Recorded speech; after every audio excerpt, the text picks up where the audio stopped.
আমি screen share দিচ্ছি। আমাদের কিছু কথা মনে রাখতে হবে এবং সেটা রেকর্ড করেই রাখতেছি যাতে আপনাদের মনে থাকে। কারণ আজকে যে দুপুরে যে ভিডিওটা দিয়েছি একটা জাস্ট টপিক্সের উপর গুরুত্ব দিয়েছি, অথচ আপনাদেরকে ওই ধরনের অনেকগুলো গুরুত্বপূর্ণ টপিক্স কভার করা হয়েছে। থাকে না অনেক সময় যে শুনতে শুনতে অনেকগুলো ভুলে যায় মানুষ, এই কারণে কিছু কিছু জিনিস আবার পুনরায় কিন্তু রিপিট করলে আপনাদের সেক্ষেত্রে দেখা যাচ্ছে মনে হয় বা স্মরণ হয় যে হ্যাঁ এই কথাটা তো বলেছিলেন, তো এভাবে করি।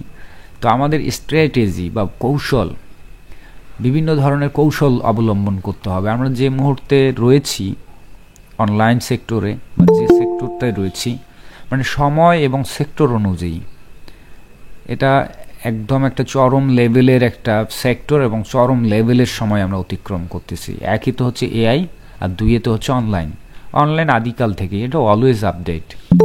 আর এখানে আমাদের কম্পিটিটর কিন্তু ইন্টারন্যাশনাল থেকে। যদি মনে করেন যে আমরা কোর্সে এখানে 50 জন বা 70 জন রয়েছে, এই কয়জনই মনে হয় কম্পিটিটর, এটা ভাবলেই আপনি ভুল করলেন। দেখা যাচ্ছে যে আপনার কোর্সে 50 জনের 40 জনই কাজ করছে না, রেগুলার আপডেট দিচ্ছে না ক্লাসে। আপনি ভেবে নিলেন আর এই বাকিটা তো সবাই ঘুমাচ্ছে, আমি যে 5টা 10টা কাজ করতেছি আমিই মনে হয় সেরা, তাহলেই ভুল। আপনার সবসময় ফোকাস রাখতে হবে ওয়ার্ল্ড ওয়াইড, ঠিক আছে? কারণ এই জায়গাগুলো সারা বিশ্ব থেকে কাজ করতেছে, তো তাদেরকে কম্পিটিটর ভাবতে হবে না। যদি ভাবেন তাহলে অনেক বিষয় আপনি পাইয়াও হারাবেন, বিষয়টা এমন হবে। মানে শিখতে শিখতেই ওটার ডিমান্ড, চাহিদা সব কিছুই আপনার হাতছাড়া হয়ে যাবে। তা আমি চাইব না যে অন্তত আপনাদের এমনটা ঘটুক। প্রথমত হচ্ছে যে ধরেন আমরা এই যে শিলইটি নিয়ে কথা বলে যাচ্ছি, প্রথম দিকে আমি কোর্সের এই জিনিসগুলি শেখাই প্রত্যেকটা কোর্সে, অথবা আমি আজ থেকে 3-4 বছর আগে থেকেও এই জিনিসগুলোতে গুরুত্ব দিয়ে আসতেছি যে সবাই এগুলো নিয়ে ডিজাইন করেন, এগুলো সেল বেশি, ঠিক আছে? এখন ঘটনা হচ্ছে যে নিশ এখনও সেল হয়, সমস্যা নেই। নিশ এই প্লাম ট্রি বা এই বাইসাইকেল অথবা এই যে পাখি ধরেন এদের গোলাপ ফুল, তারপরে ক্যাট শিলইটি, ডগ শিলইটি, যেগুলো কমন, তাই না? যেহেতু আমি নিজেই 4-5 বছর ধরে এই কথাগুলো সবাইকে বলে আসতেছি, আর স্বাভাবিকভাবে একটা মানুষ যখন এই সেক্টরগুলোতে ডিজাইন করতে আসে, কাজ করতে আসে, তার মাথায় এই কনসেপ্ট ছাড়া আর কিছু ঘোরে না, নতুন কোনো কিছুই তার মাথায় আর কাজ করে না। সো সবাই এই টপিকসগুলোর উপরই কাজ করে। এর ফলে যেটা হচ্ছে যে ওই নিশগুলোর উপর অসংখ্য কন্টেন্ট আপলোড হয়ে গিয়েছে ইতোমধ্যে। এখন যদি আপনি সেম ওইগুলোই অনুসরণ করেন, এই কারণেই কিন্তু আমি ড্যাশবোর্ড শেয়ার করতে আমার মানে কোনো দ্বিধা নাই, কারণ আমি জানি যে এগুলো থেকে আপনারা ফলো করবেন, আইডিয়া নেবেন, but not same to same copy করলে আপনি এই কম্পিটিশনে পাবেন না। কারণ যারা আমরা আগে অলরেডি এই ফাইলগুলো দিয়েছি, আমরা কি একটা ফাইল দিয়েছি? যেহেতু এআই এর মাধ্যমে দ্রুত করা যায়, সো এই ফাইলগুলো অসংখ্য। যে কোনো একটা টপিক আমি যেটা ধরে, আমি নিজের অভিজ্ঞতা থেকে বলি, যে ফাইলগুলো নিয়ে আমরা কাজ করি সেটার উপর ন্যূনতম আমি 200 থেকে 500 পর্যন্ত ভ্যারিয়েশন আপলোড করে থাকি, তাই না? ঠিক একইভাবে আমার মতো অন্যরাও কিন্তু সেম কাজটা করে। ফলে আমাদের ফাইলগুলো অনেক পুরাতন, আগে থেকে রয়েছে, র্যাঙ্কিং রয়েছে, সেলস রয়েছে, রেটিং রয়েছে, এগুলোর প্রায়োরিটিটা মার্কেট প্লেসে বেশি পায়। এখন এটা চাহিদা এখনও সেল হচ্ছে, প্রচুর সেল হচ্ছে। এখন আপনি আমার পরে আপনি শুরু করলেন, তাহলে কি হলো? আপনার র্যাঙ্কিং তো এই তুলনায় নাই, ফলে আপনি কম্পিটিশনে পিছিয়ে পড়ে যাচ্ছেন। আবার তাও হয়তো ভালো, কিন্তু আপনি কি করছেন? আপনি খালি শুধু শিখতেইছেন, দেখতেইছেন ক্লাস, আর মনে হচ্ছে যে না আমি আর একটু ফ্রি হই, আর একটু ঝামেলা মুক্ত হই, তারপর কাজে বসবো, তারপর সেই কাজ করব। ততদিনে কি হচ্ছে? এই যে কম্পিটিশনের কারণে অনেক মানুষ ইতোমধ্যে ফাইল তৈরি করে ফেলে দিচ্ছে, আর সেই সঙ্গে মার্কেট প্লেসেরও নিত্য আপডেট হচ্ছে নিয়ম কানুনের, তাই না? এর ফলে আপনার যখন সুযোগ হলো, সময় হলো, কিন্তু তখন মার্কেট প্লেস অনেকখানি বদলে গিয়েছে। যেটা আমার এই চলমান যে কোর্সগুলো হয়, দেখা গেছে যে আপনাদের আগে যে কোর্সগুলোতে ক্লাস নিয়েছি তখনকার পদ্ধতি কিন্তু আপনাদের কোর্সে একটাও অ্যাপ্লাই হয়নি, কারণ ওই নিয়মগুলোর পরিবর্তন ঘটেছে অনেক। সেই নিয়মে যদি এখনও আপনাদেরকে বলি তাহলে অনেক কিছুই কাজ করবে না। এবং গত কয়েকদিন আগে কিন্তু আপনাদেরকে একটা নিউ এক্সপেরিমেন্ট করার জন্য দিয়েছি, তাই না? অথচ ওই পদ্ধতি কিন্তু এর আগে কখনোই অ্যাপ্লাই হয়নি এবং আপনাদের ক্ষেত্রেও অ্যাপ্লাই করা হয়নি। করলে তো এতদিন আপনারা অনেক কিছু করতে পারতেন, তাই না? বাট ওইটা কেন হলো ওটা একটা ট্রিক বের করা হলো, রিসার্চ করা হলো, হ্যাঁ কাজ হচ্ছে। প্লাস যেহেতু কোনোভাবেই ফাইল অ্যাপ্রুভ হচ্ছে না, সুতরাং প্রয়োজনের তাগিদে রিসার্চ করা বা একটু খাটাখাটি করা, তার কারণে কিন্তু আবিষ্কার হয় বা প্রসেসগুলো জানা হয়, সুযোগগুলো, তাই না? তো এখন ধরে নিতে পারেন ওই এক্সপেরিমেন্টটা আপনারাই ওই এক্সপেরিমেন্টের প্রথম যাত্রী। সো আপনারা যদি এটাকে এখন সৎ উদ্দেশ্যে ব্যবহার না করেন বা যতটুকু সম্ভাবনা, এই সম্ভাবনাটুকু ব্যবহার না করেন, তাহলে দেখবেন যে আপনার ওই রিল্যাক্স টাইম বা কাজের জন্য অ্যাভেলেবল টাইম বের করতে করতে মানুষ ততদিনে ওই ট্রিক্সে অনেক হাজার হাজার লক্ষ লক্ষ ফাইল দিচ্ছে, ফলে ওইটাও আর কাজ করে না। বুঝাতে পেরেছি? ব্যাপারটা এখানেই। তাহলে এখন কি করতে হবে? আমি বারবার বলি যে সমস্ত অ্যাকাউন্ট আমরা ফলো করি, মার্কেট প্লেস ফলো করি, যে সমস্ত টপিকস স্বাভাবিকভাবে আপনার মাথায় আসে, বাকি 10 জনেরও মাথাও তাই আসবে, এটাই। তাহলে ওই টপিকসগুলো নিয়ে আমরা কাজ করব না, সেগুলো থেকে আইডিয়া নেব, মাঝে মধ্যে দিতে পারি, কিন্তু আমরা এমন কিছু নিশ খুঁজে বের করব যে নিশগুলোর কম্পিটিটর কম হবে এবং মানুষের মাথায় আসারই কথা না, ব্যাপারগুলো এমন। সেই সমস্ত নিশ খুঁজে বের করতে হবে। তো শুধু শিল ওইটি না, যেহেতু আপনাদেরকে টাইপোগ্রাফি ডিজাইনও দেখানো হয়েছে, দেখেন এখানে টাইপোগ্রাফি কিন্তু সেল হয়েছে, তাই না? তো এটা জাস্ট এটা একটা common typography, Halloween, happy Halloween.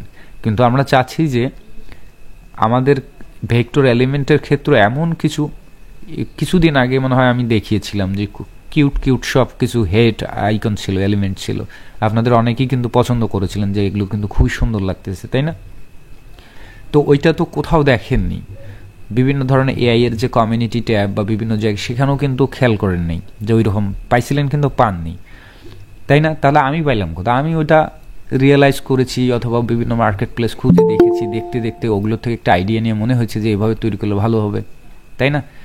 তো এরকম আপনাদেরকেও কিছু নিশ খুঁজে বের করতে হবে যেটা অন্যদের তুলনায় টোটালি ডিফারেন্ট হবে, কিছুটা ইউনিক বলতে এখন আর কোনো কিছুই নেই, সব কিছুরই মানুষ তৈরি করে ফেলছে, বাট কিছুটা স্পেশালিটি থাকবে যেটাতে কম্পিটিশন কম থাকবে।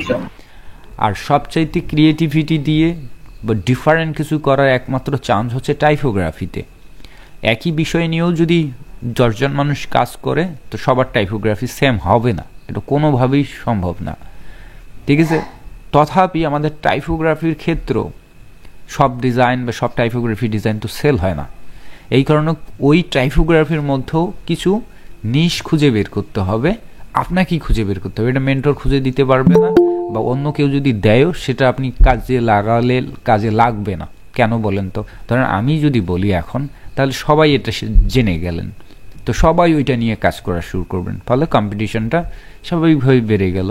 তো আপনাকে রিসার্চ করে খুঁজে বের করতে হবে যে কোন জিনিসগুলো বেশি সেল হয় এবং কোন টাইপোগ্রাফিটা মাস্ট বি মানুষ কিনবে, তাই না? আমি মনে হয় দেখিয়েছিলাম ওই যে একটা ফ্রি পিকের উদাহরণ দেই, অ্যাকাউন্টে যে হ্যান্ডশেক করা বা সামথিং ওরকম লাভ কনসেপ্ট ছিল না, কাস্টমাইজ করে বানিয়েছিলাম আমরা অ্যাডোবি ইলাস্ট্রেটর ব্যবহার করে। কোথায় ফাইলগুলো? এখানে dashboard, all files, all data. তো ওইটা নিশ্চয়ই আমি আমার মাথার থেকে বের করিনি, ইউনিক ওইভাবে কিন্তু আমি বের করিনি, ওইটা আমি কোনো না কোনো মার্কেট প্লেস থেকে একটা আইডিয়া নিয়েছি জাস্ট। এখানে দেখি আইডিয়া নেওয়ার পর এআই এর সহযোগিতা নিয়ে কাস্টমাইজ করে বানিয়েছিলাম। এখান থেকে আমরা কি করব? ডাউনলোড। এইটা কি বলে যেন, পিঙ্কি ফিঙ্গার সামথিং এরকম। তো শুধু এইটা না, আমার ড্যাশবোর্ডের অভ্যন্তরে আরও এই ধরনের অনেক সিক্রেট নিশের উপর আমি কাজ করেছি, সবগুলো রিসার্চ করে করে, ঠিক আছে? তো এগুলো যদি শেয়ার করি ওইটা ওই ভাইরাল হয়ে যাবে, ফলে কোনো লাভ হইল না। সো আমি এইগুলো বোঝানোর ট্রাই করতেছি যে আপনাকে নিজেকেই খুঁজে খুঁজে বাইর করতে হবে, ঠিক আছে? এগুলো দেখেন, রিসার্চ করে যে কাজগুলো করবেন সেগুলো স্বাভাবিকভাবে আপনার কাঙ্ক্ষিত ফলাফলে পৌঁছাতে পারবেন। এটা দেখেন প্রায় কতগুলো, 22টা সেল, এটা অনেকগুলো সেল, 14টা সেল, আরও আছে মনে হয় ওই রিলেটেড আরও অনেকগুলো ফাইল সেল হয়েছে। এই যে এখানে সেল। তো এভাবে খুঁজতে হবে। তো আমি কি বললাম যে এই এলিমেন্টের ক্ষেত্রে কালার বা সিলুয়েটে যাই বলেন না কেন, এলিমেন্টের ক্ষেত্রে ইউনিক পাওয়াটা এখন সো টাফ। যদি আপনারা প্রম্পটের ক্ষেত্রে কিছু ক্রিয়েটিভিটি যুক্ত করেন, ধরেন আমি একটা কি দেখাবো দেখাই ড্যাশবোর্ড থেকে দেখি আমরা। কিছুদিন আগে কিসের জন্য একটা সেল হয়েছিল, পান্ডা, তাই না, ক্রিসমাসের। সেটা কোথায় গেল?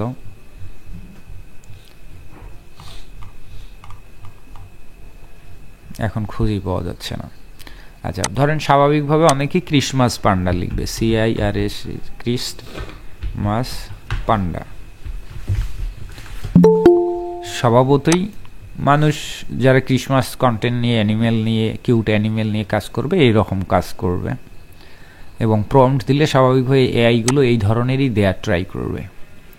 কিন্তু আমরা যদি ভিন্ন কিছু প্রম্পট যুক্ত করি, পান্ডা ঠিকই থাকবে, সেটার সঙ্গে আমরা কিছু যুক্ত করতে পারি, ব্যতিক্রম কিছু, যে এ কিউট পান্ডা। আমি একটা যদি উদাহরণ দেই প্রম্পট লেখার ক্ষেত্রে,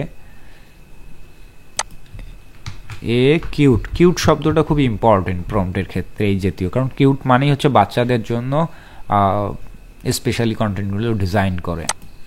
এ কিউট ক্রিসমাস পান্ডা ওয়ারিং, ডিটেইলিংয়ের পরিমাণ সবসময় কমায় দিবেন। ওয়ারিং সান্তা হ্যাট,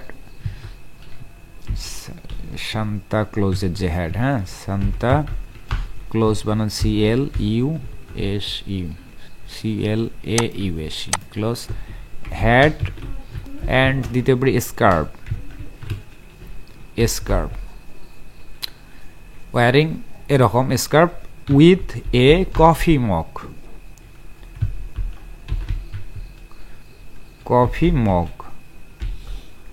UG, মানে সে কফি খাচ্ছে সামথিং এরকম।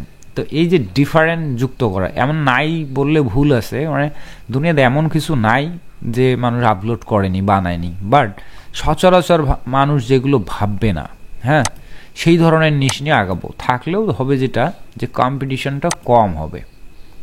ঠিক আছে, গেল। এখন এটার পাশাপাশি আপনি চাইলে এটাকে ক্রিয়েটিভিটি আর কি করতে পারেন, যেমন আমরা এখন যদি দেখি, এই যে এটা উইথ কফি মগ বলতে, উইথ কফি বা কফি মগ বলতে হচ্ছে যে সে হাতে নিয়ে খাচ্ছে সামথিং এরকম। কিন্তু আমরা যদি এবার দিই ইন এ কফি মগ, এবার কিন্তু একটা কফি মগের ইনসাইডে তার অবস্থানটা হবে, তখন কিন্তু আর নাই, কনসেপ্ট খুব কম পাবেন। ঠিক আছে, কিন্তু আমরা এই যে এখানে যেটা দেখতেছেন না, এবার হবে কি, এই ছোট্ট মগের ভিতরে বা কাপের ভিতরেই এই পান্ডাটা বসে আছে, অর্থাৎ মিনিয়েচার ভার্সন যেটাকে বলা হয়। তো এই বিষয়গুলো এভাবে ভাবতে হয়, ক্রিয়েটিভিটি। তো এলিমেন্টের ক্ষেত্রে এই ধরনের এই যে একটা পাওয়া গেছে, তো এটা ম্যানুয়ালি ডিজাইন করা সম্ভবত, যেটা দেখে মনে হচ্ছে। তো ওয়াটার কালারে আমার কিছু ডিজাইন ছিল, আজ থেকে 2018 সালে আমি, বা 19 কি 20 সালের দিকে কিছু ওই ধরনের ভার্সন করেছিলাম, ওয়াটার কালার ডিজাইন, যেটা ক্রিয়েটিভ ফ্যাব্রিকে হিউজ পরিমাণ সেল করতে সক্ষম হয়েছিলাম। কিন্তু আমি চাচ্ছি যে আপনারা এই ধরনের চিন্তা করবেন, সেটা ওয়াটার কালার হোক অথবা ভেক্টর হোক, রাস্টার হোক, যাই হোক না কেন, ক্রিয়েটিভিটি এরকমভাবে যুক্ত করতে হয়। একটা স্বাভাবিক একটা নেম দিলেন, কন্টেন্ট আসবে, তো আপনারও যা আসবে বাকি 100 জন দিলেও তাই আসবে, ভেরিয়েশনগুলো সিমিলার হয়। আর এটার জন্য বেশি সমস্যাটা দ্বারা হচ্ছে ক্রিয়েটিভ ফেরিফিকে সিমিলার ভার্সন হিসেবে ডিলিট করে দেয়। কিন্তু আপনি যখন ক্রিয়েটিভিটি এভাবে যুক্ত করবেন, কিছু এলিমেন্ট এক্সট্রা কিছু যুক্ত করবেন, তখন কিন্তু সেটা ইউনিক ভার্সন হিসেবে তৈরি হয়। তো গেল এলিমেন্টের ক্ষেত্রে, ভেক্টর এলিমেন্ট যখন আমরা বানাবো, এলিমেন্টের ক্ষেত্রে এই বিষয়গুলো গুরুত্ব দেব। এবার আমরা টাইপোগ্রাফির ক্ষেত্রে, যেমন টাইপোগ্রাফির ক্ষেত্রে আপনাকে ওই সমস্ত নিশ আগে খুঁজে বের করতে হবে, যে কোন নিশগুলো প্রচুর সেল হয়। আমরা স্বাভাবিকভাবেই জানি যে টাইপোগ্রাফি ডিজাইনের ক্ষেত্রে ইউনিভার্সাল কন্টেন্টগুলো সারা বছরে সেল হলেও এর সেলের পরিমাণটা কম থাকে, মানে যে একটা সেলের যে গতি, এটা আহামরি থাকে না, বাট সেল হয়, একটা দুটা এভাবে সেল হতে থাকবে।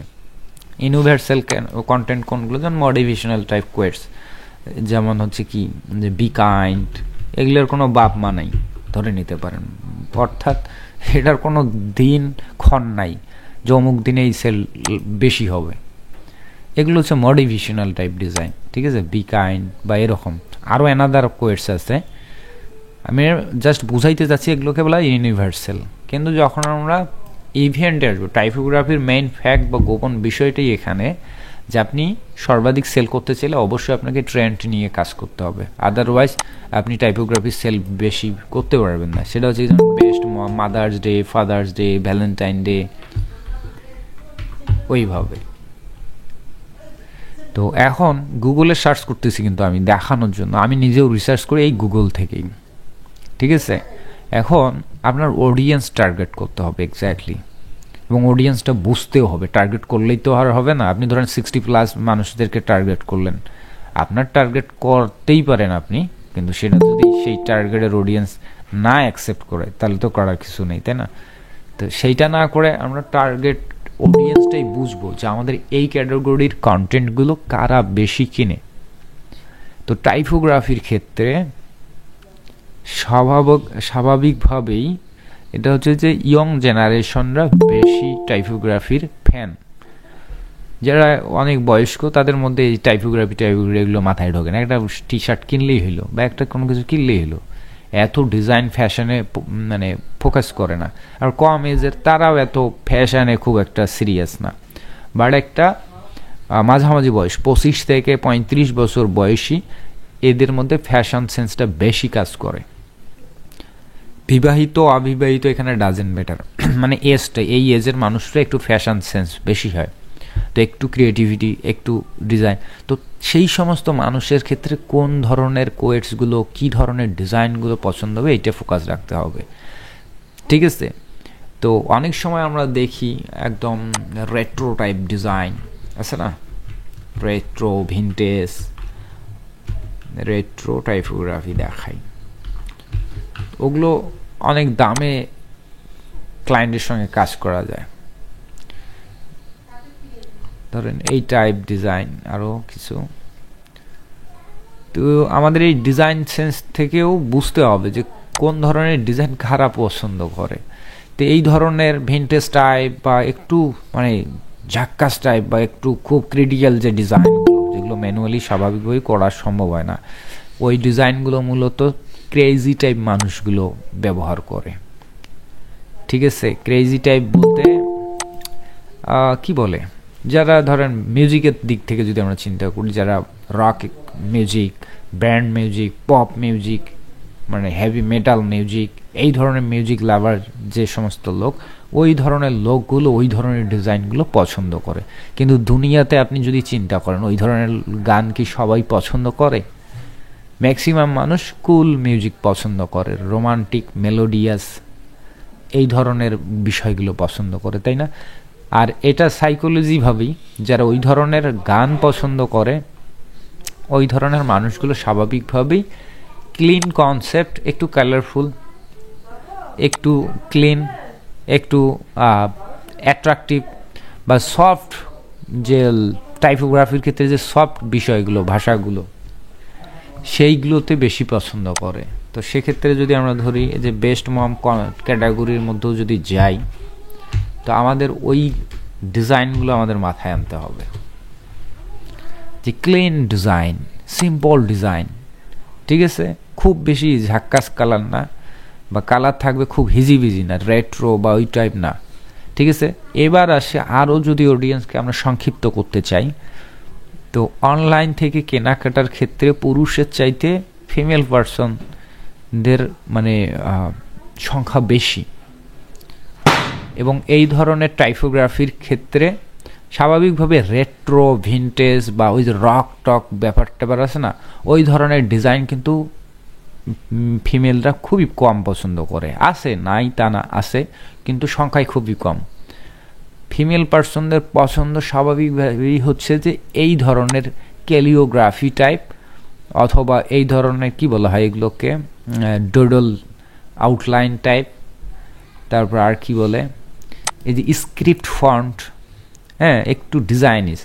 আর আমরা যখন ম্যানুয়ালি গ্রাফিক্স ডিজাইন শিখেছিলাম একটা সময়, বা শিখিয়েছি আমি, ঠিক আছে, সেই সময় সেই ডিজাইন প্রসঙ্গে বলা হয়েছিল যে ফিমেলদের জন্য পছন্দের কালারগুলো কি কি, স্বাভাবিকভাবেই ব্ল্যাক হোয়াইট এগুলো তো সবার পছন্দ, একটু কমন কালার।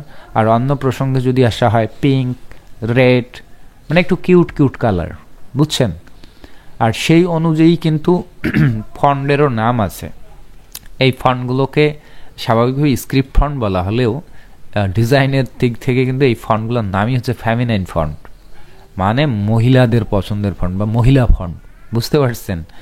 তো যখন ইউনিভার্সাল কোয়েটসের ডিজাইন করা হয় তখন কিন্তু স্ট্রং ফন্ট, বোল্ড ফন্ট, ফন্টের মধ্যেও একটা অভিব্যক্তি ফুটে ওঠে, ঠিক আছে? তো ফিমেল অডিয়েন্সের পছন্দ কেমন তাহলে বুঝতে পারছেন? স্ক্রিপ্ট ফন্ট বা ড্যান্সিং ফন্ট বলা হয়, অনেকভাবে নামকরণ করা হয়েছে এগুলোকে। আবার কি বলা হয়, ফ্যামিনাইন ফন্ট, এই ধরনের। আর হালকা কিছু এলিমেন্ট আঁকিঝুঁকি একটু থাকবে, ব্যাপারটা এমন। এবার আসি, ফিমেলরা কি শুধু তাদের নিজেদের জন্যই ডিজাইন কিনে থাকে? একদমই না। এনারা কিনে অন্যকে গিফট করতে, অন্যকে পড়াতে পছন্দ করে। হয় তার হাজব্যান্ডকে দিবে, তার ভাইকে দিবে, তার সন্তানকে দিবে, বা তার বান্ধবীকে দিবে। ফিমেলদের মধ্যে এই বিষয়টা খুবই লক্ষ্য করা যায়। তারা নিজের চাইতে বাকি মানুষকে দিতে পেরে খুব খুশি হয়, ঠিক আছে? ছেলেদের মধ্যেও খুশি হয়, বাট ছেলেদেরা সবসময় ভাবে ফ্যামিলি নিয়ে, আর এই তো ডিজাইন ফিজাইন ফ্যাশন এমনটাই না, মানে আর্নিং সেভ এই সব বিষয়গুলোতে বেশি ফোকাসড করে, ঠিক আছে? তো এই বিষয়গুলো যদি আমাদের একটু বুঝতে সহযোগিতা হয়েছে বা আপনাদেরকে যতটুকু বোঝানোর ট্রাই করেছি, এগুলো কিছুটা ডিজাইন সেন্স প্লাস গ্লোবাল যে বিষয়, মানুষের মানসিক বিষয়ের দিকেও আমাদের মাঝে মধ্যে নজর দিতে হয়, বা সাইকোলজি, সোজা কথায় শুধু ডিজাইনার হলেই হবে না, আপনাকে মানুষের সাইকোলজিও মাঝে মধ্যে বুঝতে হবে। না হলে আপনি ভালো ডিজাইন করতে পারবেন না, আর ডিজাইন করলেও মানুষের পছন্দ হবে না, ঠিক আছে? তো এই ধরনের এখন বেস্ট মম ইভার আছে, এটাই করতে হবে এমনটা না। এবং এই বেস্ট মমের সঙ্গে আর কি বিষয় যুক্ত করা যেতে পারে, এলিমেন্ট যুক্ত করতে পারেন সেটা। ধরেন এখানে আমি যদি দেই বেস্ট মামা, তো বেস্ট মম তো আছে, মম, মামা, তারপরে কি কি যেন আরও মায়ের সিমিলার, মাদার, সামথিং, অনেক কিছু। এখন এই শব্দের ক্ষেত্রেও মানুষের অ্যাট্রাকশন কাজ করে, ঠিক আছে? এই যে দেন বেস্ট মামা, তো স্বাভাবিকভাবেই যখন মম দেওয়া হয়, এটা ম্যাচিউর বাচ্চা কাচ্চারা বেশি ইউজ করে, বা একটু যেমন বেস্ট মামা সামথিং এরকম কিছু একটা, তখন একদম কিডস যেগুলো, মানে বাচ্চা, শিশু বাচ্চা, তাদের পরিধেয় বস্ত্রের জন্য এই ধরনের ডিজাইনগুলো বেশি ব্যবহার করা হয়, ঠিক আছে? আমি যদি এবার আসি সাবলিমেশন, আমি কিন্তু বানানে জানি না, মুশকিল না। সবচেয়ে এগুলোর ভালো উদাহরণ আমরা পাবো ইটসি ওয়েবসাইট থেকে এবং ক্রিয়েটিভ ফ্যাব্রিকের সাবলিমেশন, ঠিক আছে? তো ফেমিনাইন অডিয়েন্সকে যদি আমরা এবার টার্গেট করি এবং তাদের জন্য যদি ডিজাইন করি, তাহলে আমাদের এইভাবে কিছু স্পেশাল ক্যাটাগরিতে যাইতে হবে, এবং সেখানে গিয়ে আমার হিজিবিজি না, আমার সামর্থ্যও তো থাকতে হবে। ডিজাইন দেখলে তো হবে না, আমার সামর্থ্যের মধ্যে কি আছে, কারণ আমি তো এআই ব্যবহার করা শিখতেছি, তাই না? প্লাস হালকা একটু এডিট ফেডিট করবো আমরা ইলাস্ট্রেটর ব্যবহার করে, তো সেই ক্ষেত্রে আমাদের এই ধরনের বিষয়গুলোতে আসতে হবে, ঠিক আছে? আমি একটা জাস্ট উদাহরণ দেব আপনাদেরকে, উদাহরণ না, একদম প্র্যাকটিক্যালি দেখাবো। খুঁজে খুঁজে আপনাকে কিছু নিশ ক্যাটাগরি বা ডিজাইন কনসেপ্ট বের করতে হবে। দেখেন এখানে একটা ডিজাইন সেল হয়েছে, মামা, বেস্ট, ইভার, কোনো কিছুই দেওয়া হয়নি, আদার্স কোনো কিছুই করা হয়নি, একদম সিম্পল এবং ক্লিন একটা কনসেপ্ট, দ্যাটস ইট, ঠিক আছে? তারপরে দেখেন বস মামা, যদিও এটা বস মামা নিশ নিয়ে কাজ করার সময় কাজটা করা হয়েছিল, যদিও এখানে বস শব্দটি নাই, মানে এই ধরনের ফানি টাইপ শব্দ বা অ্যাট্রাকটিভ টাইপ শব্দ। এখানে দেখেন মিস্টেকলি এখানে একটা বানান ভুল আছে, এটা খেয়ালও করা হয়নি। এই ধরনের ডিজাইন রাখা যাবে না, এটা ডিলিট করতে হবে। তো এটা ডিলিট করার জন্য আমরা কি করব? তো বুঝতে পারছেন যে কী কারণে মিস্টেকটাও হইলো, কারণ যখন আমি যে ক্যাটাগরিতে কাজ করি সেটার মিনিমাম 500-1000 ভেরিয়েশন বানিয়ে রাখি, এবং সেটা অন্যদের চাইতে একটু হলে ডিফারেন্ট করার ট্রাই করি, আর যেগুলো নিয়ে মানুষ চিন্তাই করে না সেই সমস্ত জিনিসগুলো দিয়ে যাই। মানুষ বানাইছে অনলাইনে, ইতিমধ্যে দিয়ে রাখছে, কোনো জিনিসে দেয়নি এমনটা না, দিছে। বাট এআই আসার পর ওই বিষয়গুলো নিয়ে খুব একটা মানুষ ফোকাস দেয় না। এই ধরনের জিনিসগুলো নিয়ে আমি কাজ করে আগেই বানিয়ে রাখি।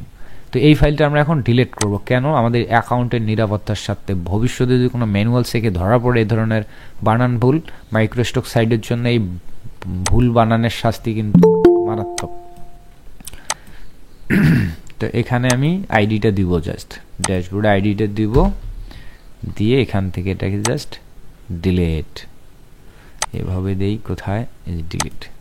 যাক, আপনাদেরকে দেখাতে গিয়ে আমার একটা ভুল ধরতে পেরেছি, নিরাপদ থাকলো। এবং দেখেন, যখন যে কনসেপ্টের উপর অনেক ডিজাইন দেয়া আছে, অনেক অনেক বুঝাতে পেরেছি। আর এই যে ডিজাইন কনসেপ্টগুলো একদম ইজি জায়গাতে গিয়েছি, যাতে আমার কাজ করতে সমস্যা না হয়, যাতে আমি এআই দিয়ে এবং একটু কাস্টমাইজ করে হলো এটাকে বেটার কোয়ালিটিতে আনতে পারি। আর এটা তো আপনারা ইতোমধ্যে জেনে গিয়েছেন, এই যে দেখেন অলরেডি চলে আসছে। আর এই জিনিসগুলো মানে চোখ বন্ধ করে সেল হয়। তো এই ধরনের শুধু এইটাই না, আরও এমন কিছু কিছু ক্যাটাগরি আছে, আপনাকে খুঁজে বের করতে হবে। আর যেহেতু নতুন যারা, তারা কেমনে বুঝবেন? আমি না দীর্ঘদিন কাজ করি জন্য বুঝি যে কোনগুলো সেল হয় প্রচুর। ঠিক আছে, একটা সময় বুঝলেও উপায় ছিল না, কারণ আমি তো বানাইতে পারবো না, বা বানাইতে পারলে ওই পরিমাণ সময় দিয়ে অত আউটপুট আনতে পারবো না। কিন্তু এখন তো সেই সামর্থ্য রয়েছে, এই কারণে এখন আর মিস করি না। যখনই কোনো একটা ওই ধরনের ক্যাটাগরি খুঁজে বের করতে পারি, তখন সেটার উপর প্রচুর ডিজাইন এক্সপোর্ট করি বা আউটপুট করে আপলোড করে দেই। ঠিক আছে, তো এবার আসি ওই প্রসঙ্গে যে নতুনদের তো স্বাভাবিকভাবে জানার কথাই না, কারণ তারা তো জানে না, এই দুনিয়াটাই আলাদা, যে কোনটা সেল হচ্ছে বেশি না হচ্ছে এগুলো জানার কথা না। এটা জানার জন্য আপনাদের যেখানে যাইতে হবে ইটসি। এটা কেন দুনিয়ায় কি আর এই ধরনের মার্কেট নাই? আছে, বাট এটা ইউরোপ আমেরিকার মতো কান্ট্রিতে বেশি পপুলার। এখান থেকেই সবাই কেনাকাটা করে থাকে। আপনি যখন কোনো একটা ক্যাটাগরি মনে হলো যে না, এই ক্যাটাগরির উপর কেমন হয় দেখি, তো সেই জিনিসটা এখানে লিখে সার্চ করবেন। ধরেন আমি বেস্ট মম বা বেস্ট ড্যাড টি শার্ট বা ইভার সামথিং এরকম কিছু দিয়ে সার্চ করবেন, তাহলে কিছু কিছু কনসেপ্ট আপনার সামনে চলে আসবে। সেটা কত পরিমাণ সেল হয়েছে, কেমন সেল হয়েছে, এখানে দেখবেন 52,000 রিভিউ রয়েছে এই কনসেপ্টের। 52,000, সম্ভবত এই প্রোডাক্টটা না, তার টোটাল স্টোরে 52,000। তো আমরা দেখি একটু অ্যানালাইজ করে, বুঝতে পারছেন? বেস্ট ডগ ড্যাড, যদিও কোয়েটসটা কেমন না, মানে এটা অ্যানিমেলকে ড্যাড হিসেবেই করা হয়েছে, কারণ সেই কান্ট্রিগুলোর কালচার বা ওই রকমই। তা আমাদের সেটাই ফোকাস করতে হবে, ওইটা নিয়ে আমাদের ভাবার কোনো অপশন নাই। এই যেগুলো রিভিউ, প্রচুর রিভিউ এবং প্রচুর সেলস। রিভিউ তখনই করে 100টা মানুষ কিনলে তার থেকে 7টা 10টা মানুষ রিভিউ করে। তাহলে রিভিউ যেখানে 52,000, তাহলে আমাদের বুঝতে হবে তাদের সেল কী পরিমাণ। আর একটা আর্নিং যদি আমরা ডলার ধরি, $11 একটা ডিজিটাল ফাইল কি? এটা প্রিন্ট ফাইল, এটা নট ডিজিটাল ফাইল অনলি, এটা প্রিন্ট, একদম হোম ডেলিভারি পর্যন্ত ফিজিক্যাল প্রোডাক্ট সহ যাবে। ঠিক আছে, এই কারণে সেলটাও বেশি। বাট শুধু ওইটা না, ডিজিটাল ফাইলও সেল হয়েছে এরকম, মানে একটাই ওই রকম লক্ষ লক্ষ বার সেল হয়েছে, এবং সেখান থেকে কোটি টাকারও বেশি আর্ন করা পসিবল হয়েছে। ধরেন এই যেগুলো ডিজিটাল ফাইল, এখানে দেখেন ডিজিটাল ফাইল, এখানে 43,000 রিভিউ। কেমনে বুঝবেন যে ডিজিটাল ফাইল? এই সাইডে আসবেন তাদের যে ডিজিটাল ফাইলস, ঠিক আছে। তো তাদের ওখানে $11, ওটা স্বাভাবিক একটু বেশি, কারণ সেখানে তো ফিজিক্যালি প্রোডাক্টটা প্রিন্ট করে হোম ডেলিভারি, অনেক বিষয় আছে কস্টিংয়ের। কিন্তু এখানে তো ডিজিটাল, হাজার হাজার লক্ষবার কপি হলেও তো সমস্যা নেই। তো এখানে অরিজিনাল প্রাইস ছিল হচ্ছে রেগুলার প্রাইস 3.31, এখানে অফার প্রাইজে চলছে 99 সেন্ট, 70% অফ আছে। তো তথাপি ধরি $1 হিসেবেও যদি ধরি, এখানে যদি এই ধরনের ফাইল যদি সে 43,000 রিভিউ হচ্ছে, এটা টোটাল শপের। আর রিভিউ অফ দিস আইটেম, এই আইটেমে সেল হয়েছে 403 বার, তাহলে ধরে নিতেই পারি নর্মালি এটা 1500 প্লাস সেল হয়েছে, বা 1500 কাছাকাছি। তো $1,500 সেল একটা আইটেম থেকে, বান্ডেল আকারে দিয়েছে, 30টা ডিজাইন আছে। ভাবেন, ঠিক আছে। আর তার টোটাল শপে আছে 43,000, ভাবা যায়। রিভিউ নট সেল, সেল বহুগুণ হয়, মিনিমাম 2 গুণ বা 3 গুণ করে ধরতে পারেন। তো যদি $1 করে ধরা অনেক, কিন্তু তো এগুলো কিন্তু গল্প না, এগুলো বাস্তবতা। মানুষ এগুলো করেই স্বাবলম্বী হয়েছে, সফল হয়েছে।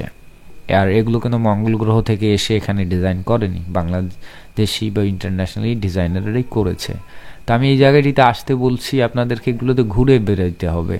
আমরা যারা ডিজাইন নিয়ে কাজ করি বা ফ্রিল্যান্সিং করি, আমাদের আনাগোনা ফেসবুকে না, আমাদের আনাগোনা হবে ইটসি, ক্রিয়েটিভ ফ্যাব্রিকা, ড্রিমস টাইম না, ড্রিবল, তারপরে হচ্ছে বিহ্যান্স, এগুলোতে। তখন এইভাবেই আপনি উপলব্ধি করতে পারবেন, বুঝতে পারবেন যে এক্স্যাক্টলি মার্কেট প্লেসে কোন জিনিসগুলো সেল হয়। যে দেখেন এখানে 2000+ ফেভারিট, এটা 13,000 ফেভারিট, ঠিক আছে। এখানে এটা ফন্ট, আমরা এখান থেকে ক্যাটাগরি সিলেক্ট করে দেই, অনলি গ্রাফিক্স, এগুলো গ্রাফিক্স। এখানে 3100, ঠিক আছে, 2000, এখানে 12,000, এখানে এলিমেন্টের বান্ডেল। এইভাবে মূলত এই যে এখানে আছে কি রেইন ডিয়ার, যদিও বানানটা মেবি ভুল কিনা আমি জানি না, রেইন বিয়ার আচ্ছা, হতে পারে এটা ফানি টাইপ, এটা 1500।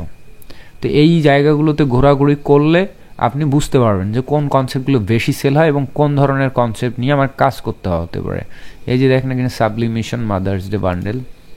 আর স্বাভাবিকভাবে আপনি অনেক ভালো ডিজাইন পারেন, নো প্রবলেম, মানে এটা নিয়ে কোনো সমস্যা নেই। সমস্যাটা হচ্ছে আপনি যদি না বুঝেন আমাদের এই ডিজাইনগুলো যারা কিনে তাদের রুচিবোধ এবং তাদের কালচার। কারণ আমরা বাংলাদেশিরা কিনি এখান থেকে, নিশ্চয়ই না। কিনে কারা? আমেরিকান, ইউরোপ, তাই না? তো তাদের কালচারকে আমাদের ফোকাস করতে হবে এবং তাদের রুচিবোধের উপর নির্ভর করেই আমাদের ডিজাইন করতে হবে, তবেই না আপনি ভালো কিছু করতে পারেন। কিন্তু আপনি আপনার মনের মতো করে ক্রিয়েটিভিটি দিয়ে ডিজাইন করলেন, কোনো লাভ নেই, কিচ্ছু হবে না। এই দেখেন প্রচুর সেল, এই কন্টেন্টগুলো প্রচুর সেল এবং প্রচুর ফেভারিট রয়েছে। এইভাবে আপনাদেরকে খুঁজে খুঁজে বের করতে হবে, আর ঘোরাঘুরি না করলে হবে না, বুঝবেন না। তো নতুন যারা, তারা এভাবেই কিন্তু শিখবেন। এই যে দেখেন এখানে 10,000 ফেভারিট, আর নিশ্চয়ই আমার ওই কনসেপ্টটা আমার মাথায় এখান থেকেই আসছে, ঠিক আছে। ক্রিয়েটিভ ফ্যাব্রিকের এই ধরনের বান্ডেল দেখার পর আমার মনে হয়েছে আরে জিনিসটা তো ওয়াও, তাহলে বাট আমি এভাবে না দিই, এভাবে দিয়ে দিতে গেলে অনেক সময় কপিরাইট ক্লেম আসতে পারে, কারণ মিলে গেলে মুশকিল। তো তার সঙ্গে আমি কিছু একটা যুক্ত করে দিই টেক্সট, ঠিক আছে, দিয়ে দিলাম মামা, এই যে মামা, বা ড্যাড দিতে পারি, অনেক কিছু যুক্ত করা যেতেই পারে, তাই না? ফ্রেন্ড দিতে পারি, ব্রাদার দিতে পারি। এইভাবে আইডিয়া জেনারেট করতে হবে, ইউনিক, মানে আসমান থেকে আপনার মাথায় ঢুকবে না। আমরা অবশ্যই কারো না কারো দেখে আমাদের শিখতে হয়, ঠিক আছে। তো আমরা এইভাবে মানুষের দেখে শিখবো এবং সেটা হুবহু অ্যাপ্লাই করব না। হুবহু অ্যাপ্লাই করাটাকে ভায়োলেশন বলে। আপনার নিজস্ব ক্রিয়েটিভিটি ধীরে ধীরে ধ্বংস হয়ে যাবে, ঠিক আছে। তো নিজস্ব ক্রিয়েটিভিটির সিস্টেমটা হচ্ছে, আমার সিস্টেমগুলো হচ্ছে একটু চিকন বুদ্ধি সম্পন্ন, যা আপনি কি বললাম যে আপনি অন্যেরও দেখলেন আবার সেটাও করলেন, কিন্তু কোনো দোষ হলো না, কিছু ভিন্ন কিছু হয়ে গেল। তো সেইটা যে অন্যদের কনসেপ্টগুলোর সঙ্গে আর একটা কনসেপ্টের কোথাও বা নিজের কিছু যুক্ত করে দিলেন, ব্যাস, তাহলে কিছু হয়ে গেল, তাই না? আর যারা এমনিতেই মাথার থেকে ইউনিক কিছু বের করতে পারে তারা তো দুর্দান্ত, তারা এক্সট্রাঅর্ডিনারি মানুষ, তাই না? কিন্তু আমাদের ইউনিক মাথা থেকে বের হলেও সেটা লাভজনক হবে না, কারণ আমরা তো আমেরিকান কালচার বুঝি না। যদি আমরা আমেরিকান কালচার বুঝতাম, ইউরোপের কালচার বুঝতাম, তাহলে আমরা ইউনিক কিছু কনসেপ্ট মাথা থেকে বের করতাম, সেটা হয়তো খুবই দামি। কিন্তু ওই সুযোগটা তো আমাদের নাই, তাই না? এই কারণে আমাদের কোলাবোরেশন করা বা মিক্সিং করা, ঠিক আছে, এই জিনিসটা আমাদের রাখতে হবে। তো এইটাই হচ্ছে কথা, যে এখন মানে কি বলে, সময়ের স্রোতে একটা কোনো কি বলে, মানে সময়ের স্রোতে বা ওই যে একটা ঝোঁকের মাথায় সবাই কাজ করতেছি, হ্যাঁ, উনিও করতেছে, আমিও করতেছি, এভাবে করলে উন্নতি হবে খুব ধীর গতিতে, কিন্তু সেই জায়গা থেকেও আপনার ইউনিকনেস ফুটিয়ে তুলতে হবে, আপনাকে আপনার টার্গেট নিয়ে, আপনার পয়েন্ট নিয়ে, আপনার ক্রিয়েটিভিটি দিয়ে আপনাকে ব্যতিক্রম হিসাবে নিজেকে মানে এই সেক্টরগুলোতে দাঁড় করাইতে হবে, ঠিক আছে? তাহলে উন্নতিটাও দ্রুত হবে, আর সাসপেন্ড হওয়া, ব্যান হওয়া এই ঝামেলাগুলো থেকেও আপনি রেহাই পাবেন। আর ডে বাই ডে আপনার ইমপ্রুভমেন্ট আসবে, দক্ষতা বাড়বে। এমনও সময় আসবে দেখবেন যে ক্লায়েন্ট আপনাকে খুঁজে বেরাচ্ছে এবং বলতেছে আমার এই প্রজেক্টে কাজ করেন, আপনার ওই জায়গায় দেখেছি অনেক সুন্দর সুন্দর ডিজাইন, ঠিক আছে? আর যদি আপনারা ওই যে ক্লাসে যা বলি বাকি 10 জন যা করে আপনিও তাই করেন, তো ভিন্নতা তো কিছু নাই, তো আপনার সঙ্গে অন্য 10 জনের কোনোই পার্থক্য নেই। তাহলে যেটা হইল, ফ্রিল্যান্সিং করতে এসেও আমাদের চাকরির মতো বিষয়টা হয়ে গেল, শুধু প্রোডাকশনে আপনি ব্যস্ত। তো এমনটা না, মাঝে মধ্যে করতে হয় এই ধরনের কাজ কোয়ান্টিটি বাড়ানোর জন্য, বাট দিন শেষে কোয়ান্টিটির চাইতে কোয়ালিটিটা জরুরি। এটাই আপনাকে বাঁচিয়ে রাখবে এবং আপনাকে ডে বাই ডে আত্মবিশ্বাসী করে তুলবে এবং একজন ক্রিয়েটিভ পারসন হিসেবে গড়ে তুলবে। আর ফাইনালি যে কথাটি বলবো লাস্টে, সেটা হচ্ছে যে আমরা ফ্রিল্যান্সিং সেক্টরে নতুন অথবা পুরাতন, অনেকে কি বলে, অনেকে ওই যে চমকদার বিজ্ঞাপনে আকৃষ্ট হয়ে ঢুকি, অনেকে বন্ধু বা পাশের বাড়ি বা অমুক তমুকের ইনকাম দেখে প্রলোভিত হয়ে আরে আমারও তো করা দরকার এইটাই ঢুকি, অথবা অনেকে না আমাকে ওই চাকরিটা ভালো না, সো এখান থেকে আমাকে ইনকাম করতে হবে, নানাবিধ উদ্দেশ্যে আসি। যে উদ্দেশ্যেই আসি নো প্রবলেম, সবাইকে স্বাগতম, কিন্তু মাথায় রাখতে হবে অনলাইন তাদের জন্য, ক্রিয়েটিভ এবং ক্রেজি পারসনদের জন্য। আপনার ভিতরে যদি গত 6 মাস এখানে থাকার পর ক্রিয়েটিভিটিটাকে নিতে না পারেন, আনতে না পারেন, এবং ক্রেজিনেস যদি না থাকে, তাহলে নো ওয়ে আজ অথবা কাল আপনি ফ্রিল্যান্সিং করতে পারবেন না, এখান থেকে বিদায় নিতেই হবে, ঠিক আছে? আর শুরুটা যেভাবেই যে আসুক না কেন সবার জন্য ওয়েলকাম, কারণ সবাই তো সবভাবে আসবে এমনটা কোনো কথা না, তাই না? অনেকে আছে একদম শুরু থেকেই মানে কি বলা হয় ক্রেজি টাইপ, যে উনি আসলে আর্নিং টার্নিং ওরকম কিছু না, ওনার এইগুলো করতেই ভালো লাগে। তো এই ধরনের মানুষ তো আর সবাই হবে না। আমরা অনেক সময় প্রয়োজনের তাগিদে আমাদেরকে ভিন্ন কিছু পদ্ধতি রিসার্চ করতে হয়, সার্চ করতে হয় যে কোনটা বেটার হবে। অনেক সময় ঠেকে গিয়ে আমাদের সিদ্ধান্ত নিতে হয়। যেটাই নেই না কেন শুরুটা হোক, বাট শেষটা যেন এভাবে হয় যে ক্রিয়েটিভিটি এবং নিজের দক্ষতা, নিজের স্বতন্ত্রতা তৈরি করতে হবে, তবেই আপনি অনলাইনে টিকে থাকতে পারবেন। আদারওয়াইজ নো ওয়ে, মানে কোনো চান্স নেই, ঠিক আছে? একটা সময় ভালো আর্ন হবে, একটা সময় গিয়ে ধপাস করে পড়ে যাবেন। তো আশা করি আমি যে কথাগুলো বললাম খুব একটা ভালো কিছু দেখাতে পারিনি, বাট আমি আমার অভিজ্ঞতাগুলো শেয়ার করেছি, আর আমি কিভাবে কাজ করেছি বা করি এটা শেয়ার করেছি আমি আপনাদের সঙ্গে। হয়তো বা স্পেসিফিকভাবে বলতে ব্যর্থ হয়েছি যে আপনারা সবাই এইটা করেন, এটা তো অনেক সেল হয়, এটা মনে হয় না বললে আপনাদের মঙ্গল হবে, আপনাদের জন্য অমঙ্গল, তাই না? আমি চাই আপনারা রিসার্চ করেন, আপনাদের বুদ্ধি বা আপনাদের একটু রিসার্চ যে বিষয়টা এটা ডেভেলপ হোক। আর আমি বলা মানেই তো হচ্ছে যে অন্তত আপনারা এখানে যতজন আছেন 50-60 জন যাইয়েছেন সবাই ওইটাই করবেন, সো ওটার ভ্যালু আর ওইভাবে থাকবে না। আর এই জিনিসটাও এখান থেকে একটা ওয়ার্নিং পাওয়ার কথা, সেটা হচ্ছে যে কখনোই কাউকে হুবহু অনুকরণ করব না, বিপদ আছে। আজকে একটু আগে একটা ব্যাড নিউজ পেয়েছিলাম যে একজনের 50,000 ফাইল সহ একটা অ্যাকাউন্ট সাসপেন্ড হয়েছে অ্যাডোবিতে, ঠিক আছে? তার অন্যতম কারণ হচ্ছে ওখানে যদিও ওনাকে ক্লেম দেখিয়েছে এআই কন্টেন্ট হিসাবে, বাট এআই কন্টেন্টের জন্য সাসপেন্ড করে নেই অ্যাডোবি, করেছে কোয়ালিটির জন্য। আর সেই কারণটা হয়েছে ওনার শুধু এটা অ্যাকাউন্ট নেই, এর আগেও একটা গিয়েছিল, সেটা হচ্ছিল কি ওনার ওই অ্যাকাউন্টগুলো টিম দিয়ে কাজ করান এবং টিমের লোকরা যথেষ্ট দক্ষ না। অর্থাৎ ওই ভাই আমার থেকে কোর্স করেছেন, আমার থেকে শিখেছেন, একটা দীর্ঘ জার্নি বা 2-3টা তো ক্লাসে না, অনেকগুলো ধারাবাহিক ক্লাসে অনেক বিষয় শিখিয়েছি, নিয়ম কানুন অনেক আছে, তাই না? কিন্তু এআই আসার ফলে ওনার মনে হয়েছে যে আর এই বিষয়গুলো তো সহজ, তা আমার আত্মীয় স্বজন ভাই ব্রাদারকে একটু শিখিয়ে দিয়ে এটা কাজ করি। হ্যাঁ, এটা করা পসিবল, কিন্তু যেটা হয়েছে যে ওনারা তো এইভাবে ট্রেনিং নেওয়ার মানে সুযোগ হয়নি। এর ফলে ওনাদেরকে যা বলা হয়েছে যে এক পাশ থেকে হয়তো লিস্ট করে দিছে, ভাই তোমরা এক কাজ করবা, দুনিয়া যত অ্যানিমেল আছে প্রত্যেকটা অ্যানিমেলের 100টা করে শিলটি বানাও, চোখ বন্ধ করি। ওরা তাই করেছে। অনেক সময় কোয়ালিটি কোনটাকে ভালো বলে, খারাপ বলে এটা খেয়াল করেনি। এর ফলে এই এমন সময় মাঝে মাঝে এমন কনসেপ্ট দিয়ে দিছে যেটা কিনা অন্য কারো কন্টেন্টের সঙ্গে হুবহু মিলে গিয়েছে, এমনও ঘটনা ঘটে। কিন্তু ফলে যা হবার তাই হয়েছে, কোয়ালিটির ঘাটতি, আবার হচ্ছে ভায়োলেশন, যে ক্রিয়েটিভিটি খুঁজে পায়নি। অ্যাডোবি চাচ্ছে ক্রিয়েটিভিটি, আপনার 7 গুণ মাপ হবে যদি সেখানে ক্রিয়েটিভিটি থাকে। আর সবচেয়ে ডেঞ্জার যে বিষয়টা অনলাইন মাইক্রোস্টকের ক্ষেত্রে, সেটা হচ্ছে ট্রেডমার্ক এবং কপিরাইট ইস্যু। এটা খুবই সাংঘাতিক। তো আমি যে শুরুতে আজকে ক্লাসের শুরুতে যে কথাটি বলেছিলাম, যদি আমরা কাস্টমাইজ করা শিখি, আমরা রিসার্চ করি এবং প্রম্পট যদি একটু আমাদের মনের মতো করে প্রম্পটগুলো ব্যবহার করার চেষ্টা করি, তাহলে জীবনে অন্তত কপিরাইট ইস্যুটা আসবে না।